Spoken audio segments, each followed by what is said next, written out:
అప్పులు ఎంతున్నాయో ఇంకా నాకే తెలియదు. ఎతుకుతున్నా రికార్డ్స్ అన్ని. వ్యవస్థలు ఎక్కడున్నాయో నాకే తెలియదు. అధికార యంత్రాంగం మొరేలు కూడా దెబ్బతినింది.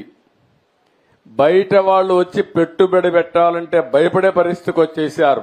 మళ్లీ ఈ దుర్మార్గుడు వస్తే ఏమవుతుందని భయపడిపోయే పరిస్థితికి వచ్చారు. అంటే ఇవన్నీ కూడా ఒక రాష్ట్రం యొక్క బ్రాండ్ కూడా దెబ్బతినింది. ఎంతో మంది ముఖ్యమంత్రులు చూశాను నేను. చాలా మంది వచ్చారు, చాలా మంది ఓడిపోయారు, చాలా మంది వెళ్లారు. కానీ ఒక వ్యక్తి ముఖ్యమంత్రిగా పనికి రాడు, అలాంటి వ్యక్తి వచ్చాడని 5 ఏళ్లు నిరూపించిన ఏకైక వ్యక్తి మొన్నటి వరకు నాడు పేరు కూడా నేను చెప్పకూడదు, కానీ అలాంటి వ్యక్తి ఇతను.